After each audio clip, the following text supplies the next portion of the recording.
آگے ہے ضاد۔ ضاد پہ آپ نے اپنی جو آپ کی سائیڈ والی داڑیں ہیں ان کے اوپر جو ہے آپ نے زبان لگانی ہے۔ کوشش کریں زبان کی جو سائیڈ ہے نا کڑوٹ، یہ آپ نے سائیڈ پر لگانی، یہ حصہ، یہ نوک جو ہے یہ نہیں لگانی، یہ سائیڈ والا حصہ جو ہے یہ آپ نے اپنی داڑھوں کے ساتھ لگانا ہے۔ دونوں حصے سائیڈ زبان کے سائیڈ جو داڑھوں کے ساتھ لگانا ہے اکٹھی، وہ بھی ٹھیک ہے۔ ایک دائیں طرف لگا لیں، صرف دائیں طرف ہی، وہ بھی ٹھیک ہے، یا صرف بائیں طرف زبان کا کروٹ جو ہے وہ داڑھ کے ساتھ لگا لیں، وہ بھی ٹھیک ہے۔ تو آپ نے بولنا غاد غاد، تھوڑا سا منہ ٹیڑھا سا ہوگا لیکن آپ نے پریشان نہیں ہونا، زیادہ بھی نہیں ٹیڑھا ہوگا۔ جب آپ کا صحیح ادائیگی آپ کو پتہ چل جائے گا زبان کہاں لگانی تو انشاءاللہ ہو جائے گا۔ کچھ لوگ اسے دعاد پڑھتے ہیں، دعاد وہ مخرج ٹھیک نہیں ہے۔ تجوید کی کتب کے اندر دیکھیں تو اس کا اصل مخرج جو ہے وہ زبان کی کروٹ جو ہے وہ داڑھوں کے ساتھ اذراز کے ساتھ لگانی ہے، تو پھر جا کے ادا ہوگا غاد، تو اس کا ترجمہ بھی پھر صحیح ہوگا، ورنہ مرض کو ہم مرد ہی کہتے رہیں گے غاد، ٹھیک ہے۔ ایک بندے کا نام ضیاء ہے، وہ اسے دیا بندہ کرتا جائے تو صحیح نہیں، دال کا مخرج الگ ہے، ضاد کا مخرج الگ ہے، بولیں گے غاد۔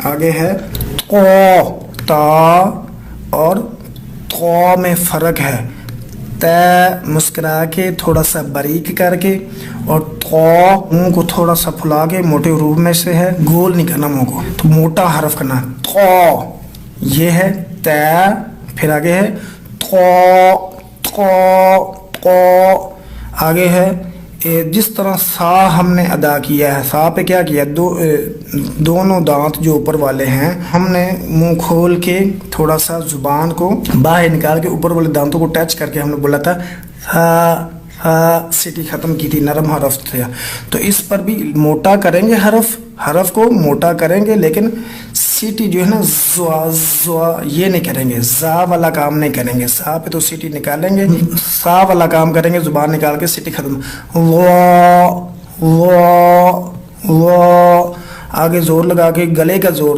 درمیان والا حصہ، عین عین عین، آئین کی بجائے آئین، اپنے گلے کو درمیان سے دبائیں انشاءاللہ ادا ہوگا، آئین آئین۔ آگے ہے خا کی طرح، غین، خا کا سیدھا سیدھا اس کا تھوڑا سا اندر غرارہ کرنا، غین غین۔ پھر ہے فا، اپنے اوپر والے دو دانتوں کو نیچے والے دانتوں کے ہونٹ پہ رکھیں، دانت کو تھوڑا سا گیلے حصے پہ، اور بولے آپ کی ہوا جو ہے ہونٹ کو ٹچ ہو کے نیچے والی ہونٹ کو ناک تک جانی چاہیے۔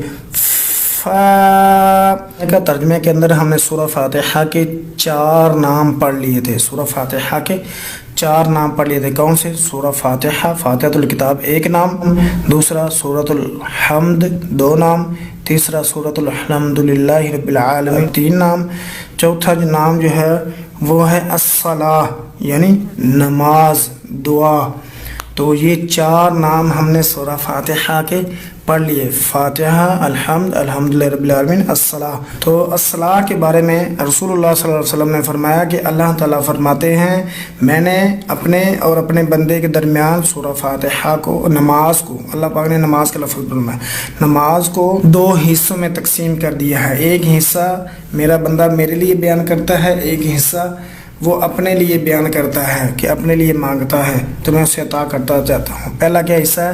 جب اللہ تعالیٰ فرماتے ہیں، جب بندہ کہتا ہے الحمدللہ رب العالمین، اللہ فرماتے ہیں حامدنی عبدی، اللہ اس کا جواب دیتے ہیں، حامد بندے نے ادھر سے کہا اللہ تعریف تیرے لیے، تو تمام جانوں کا مالک رب ہے، تو اس آیت کے جواب میں اللہ تعالیٰ کہتے ہیں حامدنی عبدی، میرے بندے نے میری حمد بیان کی، الرحمن الرحیم یعنی جو بہت مہربان، الرحیم نہایت رحم کرنے والا ہے۔ جب بندہ الرحمن الرحیم کہتا ہے تو اللہ تعالیٰ فرماتے ہیں میرے بندے نے اثنا علی عبدی، میرے بندے نے میری ثنا بیان کی۔ آگے ہے مالکی یوم الدین، مالکی کے ترجمہ ہے مالک ہے، مالک کا ترجمہ مالک ہے، بادشاہ ہے، مالکی جو مالک ہے، یوم کا ترجمہ دن، یوم کا ترجمہ دن، الدین کا ترجمہ بدلہ جزا قیامت بھی آپ کر سکتے ہیں, آخرت بھی کر سکتے ہیں, محشر بھی کر سکتے ہیں.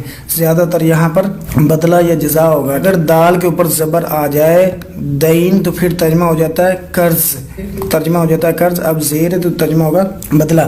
مالک مالک ہے یوم الدین, پہلے مضاف الیہ کا ترجمہ کریں گے بدلے کے دن کا. مالک جو مالک ہے یوم الدین بدلے کے دن کا. تو اس کے جواب میں الحمدللہ رب العالمین کے جواب میں اللہ تعالیٰ نے فرمایا ہے حمیدنی عبدی, میرے بندے نے میری حمد بیان کی. اثنا الرحمن الرحیم کے بدلے اللہ پاک کہتے ہیں اثنا علی عبدی, میرے بندے نے میری ثنا بیان کی. مالک یوم الدین کے جواب میں اللہ تعالیٰ کہتے ہیں فوض علی عبدی, فوض علی عبدی کہ میرے بندے نے اپنا آپ سارا کچھ میرے سپرد کر دیا, میرے حوالے کر دیا. فوض علی عبدی, بندے نے میرے سپرد کر دیا اپنا آپ. جب بندے نے کہہ دیا کہ اللہ تو ہی مالک ہے جزا کے دن کا, محشر کے دن کا, قیامت کے دن کا, بدلے کے دن کا, مالک ہی اللہ تعالیٰ کو بنا لیا, تو اللہ تعالیٰ کہتے ہیں فوض علی عبدی, میرے بندے نے اپنا سارا کچھ میرے حوالے کر دیا. اللہ اکبر. ایک تو یہ جواب ہو گیا. ایک جواب یہ ہے کہ اللہ تعالیٰ فرماتے ہیں مجدنی عبدی, فوض علی عبدی, میرے بندے نے میرے سپرد کر دیا اپنا آپ.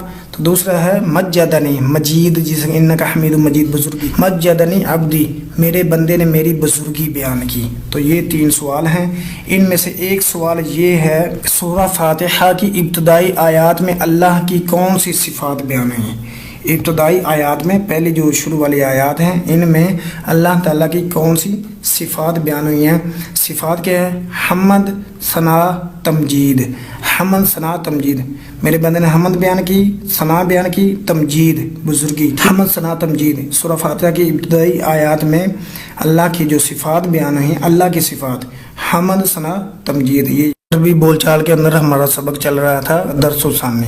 اس کے اندر ہم نے مسجد کو کیا کہنا ہے, گھر کو کیا کہنا ہے, دکان کو کیا کہنا ہے, ڈیسک کو کیا کہنا ہے, بینچ کو کیا کہنا ہے, ترازو کو کیا کہنا ہے, یہ ہم نے پڑھ لیے ہیں. بالوں کو کیا کہتے ہیں, جو انسان کے بال ہوتے ہیں ان کو کیا کہتے ہیں, ان کی عربی ہے شعر, عین کے ساتھ شعر.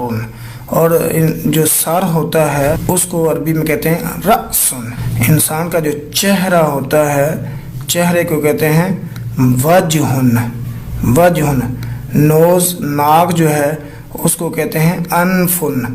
انفن. جو منہ ہوتا ہے منہ, ہونٹ نہ ہونٹ, دانت, زبان, ان میں سے کوئی ایک چیز بھی یہاں پہ نہیں ہے. ٹھیک ہے, یہ انسان کا جو منہ ہوتا ہے, منہ, چہرہ اور ہے منہ اور ہے. تو منہ کو کہتے ہیں فامن, منہ کو کہتے ہیں فامن, ہونٹوں کو کہتے ہیں شفن, زبان کو کہتے ہیں لسان.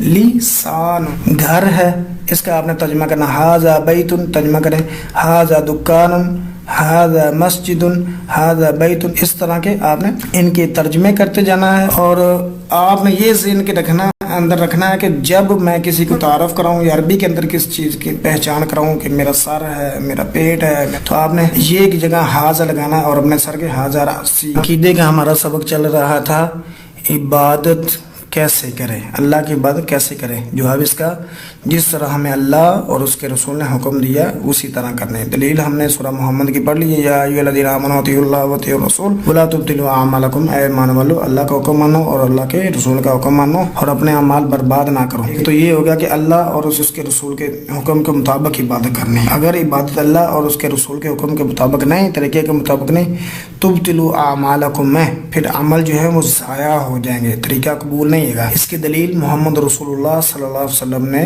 صحیح مسلم کی روایت کے اندر یہ روایت موجود ہے. اللہ کے نبی صلی اللہ علیہ وسلم نے فرمایا ہے کہ مطلب اس کے عمل ضائع ہیں, تباہ برباد ہیں. کیسے فرمایا؟ من عمل عملا, من عمل عملا لیس علیہ امرنا فہو رد. من عمل عملا, یاد کرتے جائے, من عمل عملا, من عمل عملا لیس علیہ, لیس علیہ, لیس علیہ,